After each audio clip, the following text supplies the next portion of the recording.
Welcome again to It Doesn't Take a Genius, conversation with introspective perspectives and pithy points of view. Here are your hosts, my friends, Max and Marty. I think that's Mark and Mike. Yeah, whatever. Ramsey! Mr. Marshall, what a pleasure to see you again. I'm just going to say this for the crowd that doesn't get to see our video. Your background is classy and professional. It says 2020, very stylized, very modern. We didn't really plan this, but mine's the opposite. So Yes. we'll reveal this as we go further in. It has a purpose, but we'll talk about this as we go. But why do you have 2020 as your background? Well, 2020 was such a fabulous year, I couldn't bear to leave it behind.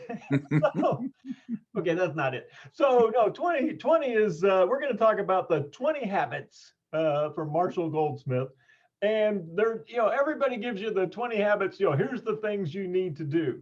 One of the things I like about Marshall Goldsmith is he's real upfront about saying, here's some stuff you're doing. It's really annoying. Stop it. Right. Just quit doing these things. Don't be that guy. Right. And so he's taken that thought and he's turned it into 20 things that you should stop doing. I have seen him in videoed, recorded live sessions where he challenges his client to donate money to a charity that's important to them every time they do one of these habits, and he catches them like 5 times during the session doing it. $500, $700. It's just the bill is racking up. But what's so powerful about this, I think, and you and I both use this with clients, is our clients are often trying to improve something in their team or in their situation or what have you. And it's so easy to focus on, what Stephen Covey would say are the things that are of concern to you, might even be something you can influence. But how about control? What's under your control? And these are habits that are 100% under your control. They happen to be, his subtitle for this list of the 20 bad habits is challenges in interpersonal behavior. Mm-hmm. Interpersonal. It's all about relationships. All of my clients eventually say something like that to me. Our business is a relationship business. The teams, it's just all about relationships. When they say communication, they really mean relationships often. And so here are 20 bad habits. You eliminate these habits and you have solved a lot of your problems, right? Oh, yeah. Yeah. Well, an HR professional told me one time, they said, we hire people for their hard skills, their ability to do the job, and then we fire them for their lack of soft skills. Right. And so, yeah, you can do the job, but if you make everybody else around you insane, we can't have you on the team anymore. Yeah. And so these are like the list of 20 things that make people insane, that make it impossible for us to either not keep you on the team, right, or they impede your ability to lead a team. And they're simple when you hear them, more difficult to do. Right. But I think anybody who reads this list will find that there's some that truly hit home and hurt a little bit. Yeah, absolutely. And so we'll talk about sort of the implementation of anything you might do with this list as we go, but we're going to do this over 4 parts, sort of hit 5 bad habits at a time. And something you might just sort of consider is, what's my biggest opportunity here? And then what do you think your boss, your coworkers, your direct reports, your family, your church body that you belong to, what would they say is your biggest opportunity? So we'll go through 5 at a time over 4 episodes, and just you might start thinking along those lines of what's the biggest opportunity here from the list. Yeah. If you handed the list to your friends or coworkers, which one would they circle about you? Yeah. Oh yeah, this one. Yeah, you right. own this. And if you're bold, go do that. Right. Yes. So, yeah. So anyway, so should we get into this? Let's do it. Number 1. Winning too much. winning too much. He says the need to win at all costs and in all situations. That's what we're fighting here. Is this, I mean, I thought competition was healthy. Isn't it good to be a competitive person? Well, the first thing that comes to mind when you read it is it's comical and ironic that it's number one, right? Because it's the best one. It's by far and away of the 20, it's the strongest one and should be number one, right? And it needs to win. It should always win. I don't care how you sort the list. If you threw it up in the air when it fell down, this one would be number one. And so, yeah, you see those people that yeah, they and we always say this, and it's not true. We say they just can't help themselves. They always have to one up, right? They always have to, and in certain circumstances, right? When I saw this one, the first thing I thought of was the adage of, if the team wins, they did it. If the team loses, it's my fault as the leader, as the coach. And so with this one, right. It's all about me. I gotta win. Yeah, I'm on top. I'm winning. It's all about me and that type of thing. So, so there are times where somebody else is reveling in some glory, right? And it may be exactly what they need at that moment, and it's okay, right? It's okay not to go beyond that. Yeah. I've seen this show up in a couple of ways, and one is sort of just like a quirk, but it really gets on people's nerves, which is literally anything you say, they've had an experience with it that's greater. And we all know this guy, right? I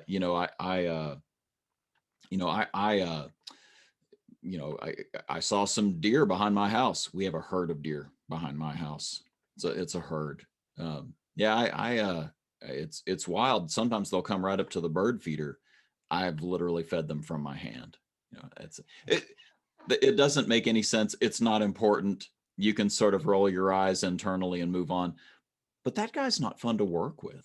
He's not fun to be around because he never is actually listening to you. Going back to our last conversation, there are no follow-up questions. He just wants to tell you about how great he is. So that's the quirky way I've seen it. But I've also seen the guy who, and I will say they're often really good at sales in some ways, but every conversation they're trying to close you. They're going to win the conversation and convince you that they were right. And that's a hard way to manage because people eventually check out of whatever it is you're trying to convince them of. Well, I think it shows a lack of engagement in that conversation. Right. And like we talked about the last episode, which was 43, the opportunity to have a give and take and to demonstrate that I'm listening and that I'm interested in more than just myself. Right. And so this one negates all of that. And you're right. And it goes back to what we're talking about. I don't want to, if they're my leader, I don't want to be on their team. And if they're a coworker, I don't want to be on their team. So you might notice as we keep going here that self-centeredness and selfishness might play a role in some of these habits, just slightly. Yes. So. And we might say also that one of the reasons we share this is because we see things on the list that you and I personally are working on. Oh, yeah. So that's right. So yeah, don't think we've mastered all 20 and are now sharing the wisdom from the mountaintop, because no, we're right here working on it with you. And if you meet that guru, run away. That's what I would offer to you. That guy you don't want to listen to. Oh, definitely not. All right, number two, adding too much value. And Goldsmith says about this, it's the overwhelming desire to add our 2 cents to every discussion. Just all have to contribute. I agree wholeheartedly with that. And I also think that, he could have said it better. The adding too much value, add every 2 cents worth. And there again, it goes back to making people feel valued. If somebody shared something that's a really good point and they've summed it up, let it stand. Let them have their moment. They're for me, if I have that moment, it may be the only one I have, in this conversation. Yeah. So just let me have it. Right. You'll have great points to make afterwards, but it's okay. And it kind of goes to me. This one tied in with the first one, right? You don't have to win every conversation or every contribution of value. Right, right. I think I'm often reminded when I think about this second habit of our dear friend, colleague, mentor, Linda Mitchell. And she has a little saying she will put, on a note in front of her or one of her clients, WAIT, WAIT, wait. And it stands for, why am I talking? Am I truly adding value to this conversation and building a relationship with this person, or is this just about me? Mm-hmm. Oh yeah, I can't tell you how many times I've been in a meeting or even chatting online or whatever, and somebody just repeats what was just said. Yeah, yeah. Like we covered that. We covered that. Everybody got that. We're moving on, But yeah, this need to. I'm going to add value by doubling down on what was just said, maybe changing it slightly. Yeah, I will say this. Some industries are really prone to habit number 2 more than others. I've worked with some clients in higher ed. I've worked with clients in the automotive field. Automotive, we tend to under communicate, frankly. And then there are those 1 or 2 abusers of habit number 2 that, become a real sore spot for teams. Higher ed, you're paid to have an opinion and you give it about everything. And the email threads are long and voluminous. So anyway, think about that as you think about your industry. What kind of an industry are you, and how does this play out in your line of work? So, all right, are we ready? Yeah, if somebody's dropped the mic, don't run over, pick it up, and start talking more into it. Right? It was dropped. It hit the ground. It was a great point. Let it stand. Yeah. Well, okay. So since you brought that up, if you've done any bit of theater, a high school play or something like that, that sense of the dramatic momentum of the moment. Mm-hmm. And even if you actually do have a good 2 cents to add, you might find that it falls on completely deaf ears, or that you are perceived as the wet blanket, because that moment, that finale moment where somebody had the last word, it really should be the last word, because what you're going to add, nobody's listening to anymore. That was so well encapsulated that they're ready to just swallow that, digest it, and move on. This can really backfire. I have nothing to add to that. That was wonderful. What's okay. Number 3? Number 3, you have an interesting thought about this one. Passing judgment. So bad habit number 3, passing judgment. The need to rate others and impose our standards on them. You got a thought about what those standards say? Well, my first thought when I read this was something I learned a while back, and not that long ago, was that when somebody is judging someone else, it tells you a whole lot more about the person doing the judging than the person being judged. Mm. And so you quickly understand what are their fears, right? What are their insecurities? What are the things that they value? Things like that. So the passing of judgment has nothing to do with the person you're passing judgment on. And so we see that people, I don't know why they don't do this or don't do that. All you're telling me is what's important to you. You're not explaining anything to me that's helpful about the person that you're talking about. Yeah. And then to further go with that, you have the privilege and honor of being the father to a lovely young lady who is college age. And like you can already tell, she's turned out well in so many ways. She's blossomed, blah, blah, blah. So I have 4 that are young, and I can hear them literally screaming right now, hopefully not picked up by the mic. But you have some thoughts about comparison praise. Could you explain that idea? Yeah, this came to me in a book from Shawn Achor, and Shawn was talking about comparison praise, and this one hit me so hard it literally took my breath away, because I've been doing it my whole life. So comparison praise is, my daughter's out on the soccer field. She comes off the field, and I tell her, "You were the best one on your team. You are definitely the best player on your team." Well, there's a backhanded compliment in there where we've now said the rest of your team kind of sucks. They're not that good. And I've also, inadvertently said, if somebody shows up on the team better than you, you're no longer the best. Yeah, Right. you were the best until Riley showed up, and now, yeah, you're not the best. So Right. so comparison praise, right? You're the smartest one in your class. You're the prettiest. You're all these things Right. is comparison praise. When what we should be doing is acknowledging the attributes, the specific attributes that made it special.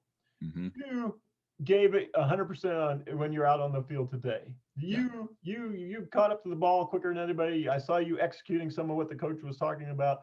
You seem to be doing a fantastic job with that. I thought it was impressive and good job. So I've often heard it said that we judge others on their results, but we want them to judge us on our intentions.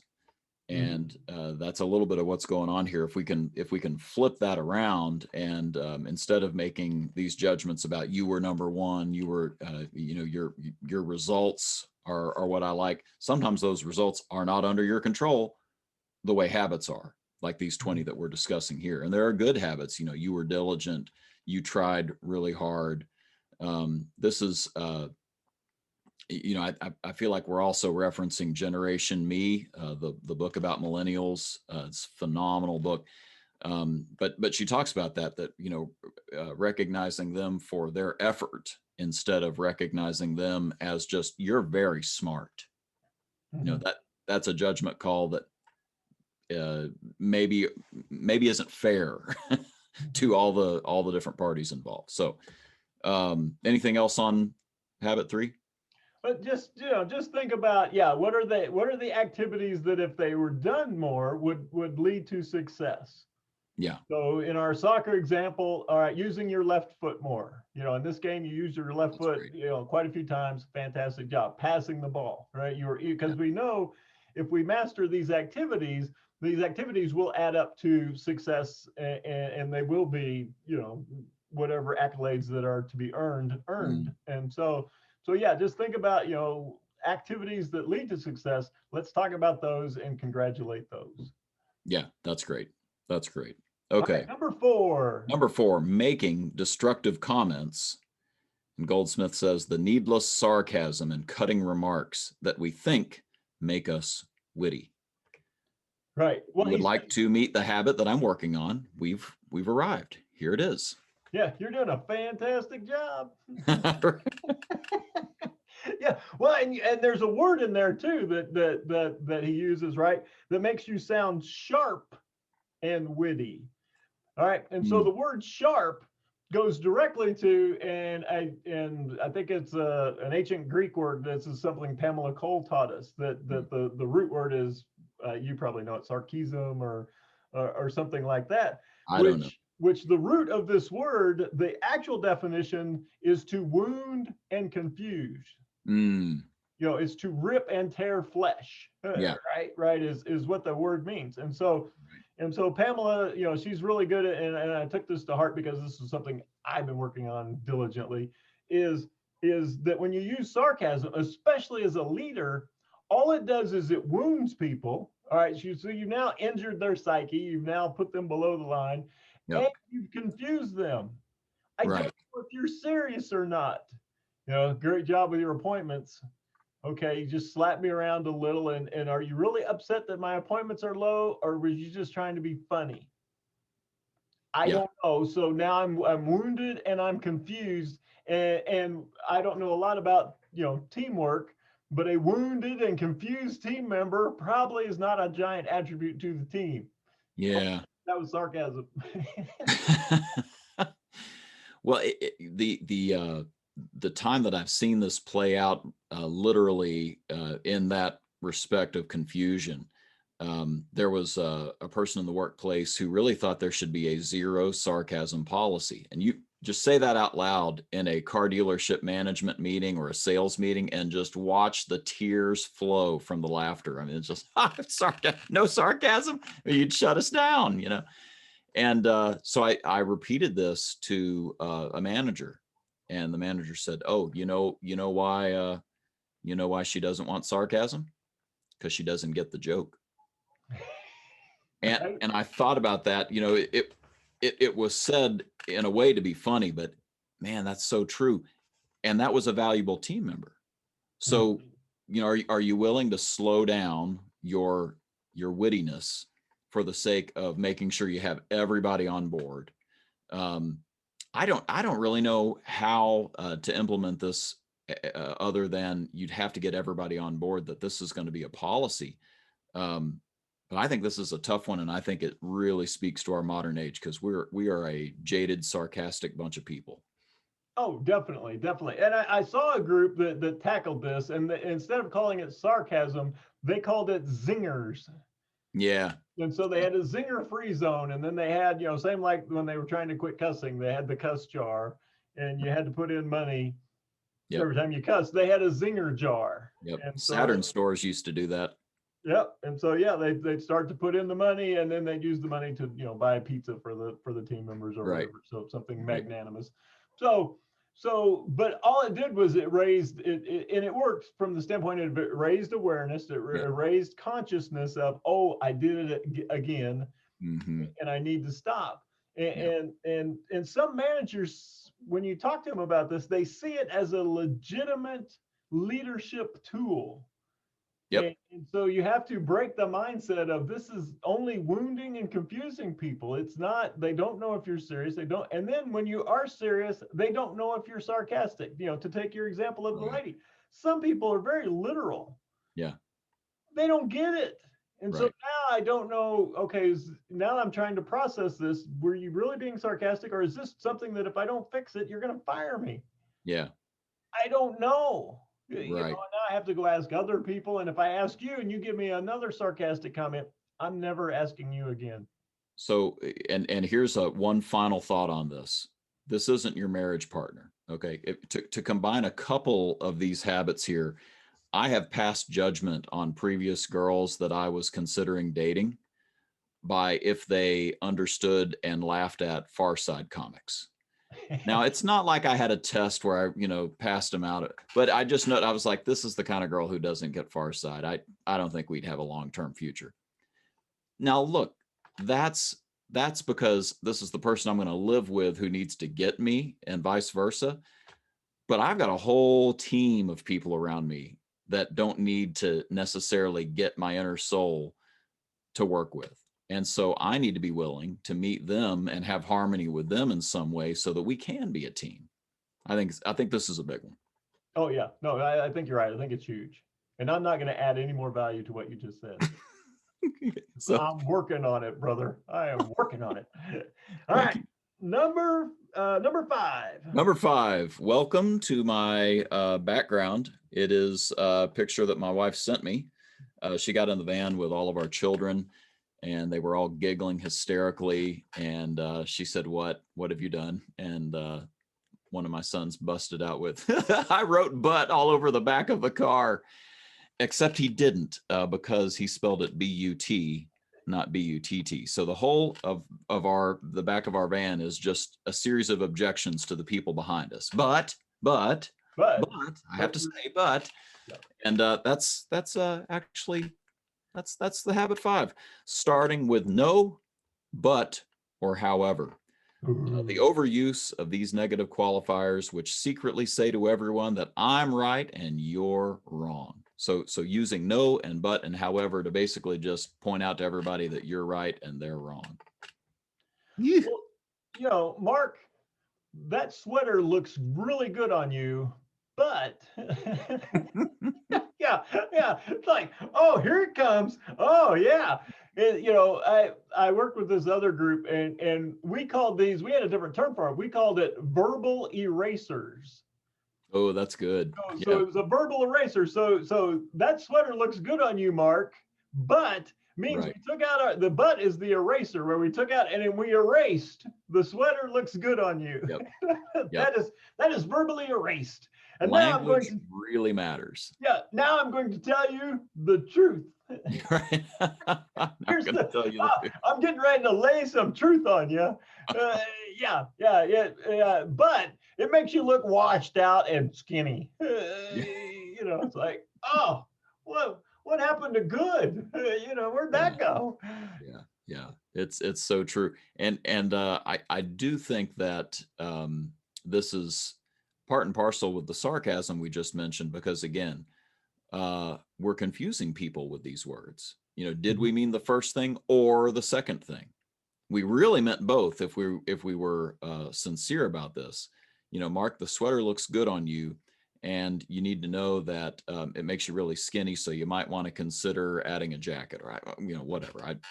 I'm going with your analogy that, you know, maybe is a painful thing for everybody to even think about. Who knows? Sorry that you're having to think about me being dressed, but there you go. Yeah. And for the record, for those of you listening at home, he is dressed. So, so you don't need that in your head. Yeah, right. Yeah.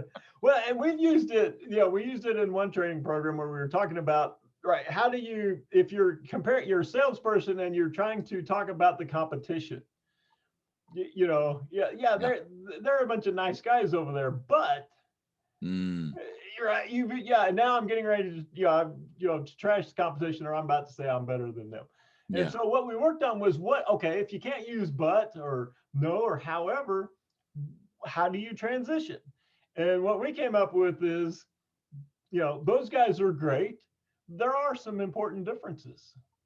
Oh, that's nice. Yeah. So yeah, no but, no however, right? Just go into, don't verbally erase what you just said. Just go and state whatever your next point is. I like it. Yeah. That car is absolutely wonderful. There are some differences, however, in some of the things that we do, and so now I'm letting my first statement stand. My second statement also stands. So with that approach, it's an unwritten and, right? I mean, it's there in between the sentences. Do you think that people pick up on this? Do you think that that they're very conscious of the fact that you use that word a lot, or is this something that's so under the radar? It's just one little syllable that they don't even realize you're doing it. I think they don't know what's happened, but it feels better. And so I think there's that. And so I think it's just it's how does this feel? Right? That conversation felt, non-threatening. That I appreciate that person because he didn't trash, something that I may be considering or already own. Right. And so that feels good. So I think it's also one of those things that you have no idea how many times you're saying it. You have no idea how many no's, buts, and howevers you use on a daily basis. Yeah. And one of the things we worked on here is having somebody else call it out to you. Right. And then the person will say, well, I know I used it, but there was a good reason. Got you again. It's like even in your rebuttal, you used it again. and that's really common. I apologize. My daughter has wandered upstairs. So for those of you viewing at home, this is Veronica. Say hi. Hi, Veronica. That is some mighty pretty hair you have there. What do you say? Oh yeah. Nothing. You just stare at your face in the camera. I understand. Oh yeah. She's enamored with herself, which she should be at that age. Well, we don't tell her that. But, oh, okay. Well, okay. So we've got 5 of 20 habits that we've discussed here. And I do really want to just say out loud that they're habits, but habits tend to spill out of your heart. And so this exercise can be somewhat painful. Out of the overflow of the heart, the mouth speaks. Something to that is said in the Bible. And I would just say to people that I expect that this may be somewhat of a painful exercise to go through these 4 episodes if you take it seriously. But think about all the upside to this whole exercise, to be in better relationships with all the people around you, that they're going to trust you more. And what's going to happen when they trust you more? You're going to do more together, right? You're going to go further faster, as I've heard it said. So that's just a final thought as we sort of wrap up this episode. Mike, anything that you want to throw in before we wrap this one up? Yes, and No, I think you're right on the money. I would also say that if none of these five resonated with you, you went through these Right. five and you went, "Ha! I don't do any of those things. I don't know what they're talking about." Then stay tuned for the episode part 2, 3, and 4 because we got 15 more of these. And I guarantee you, we're going to have one that just slaps you around a little bit. And in doing so, we don't mean to be mean, but we just want to provide you the opportunity to turn inward, introspectively look at what you're doing and how you could do something less to be more. Yeah. The old Jewish proverb, faithful are the wounds of a friend. And if we have left you wounded after this episode, please get in touch with us and we can work with you. When we wrap up all 4 episodes, we're going to talk about sort of ways that you can go about attacking these bad habits. But by all means, get in touch with us with any thoughts you have about this episode or future episodes. So I guess with that, we're done. Yes, let's hear what our announcer non-sarcastically has to say. And that's a wrap. The musings of Mark and Mike. No rights reserved, etc. Feel free to share and discuss what you heard today. Even claim the ideas as your own. Who'd want to do that? See you next time on It Doesn't Take a Genius. Thanks.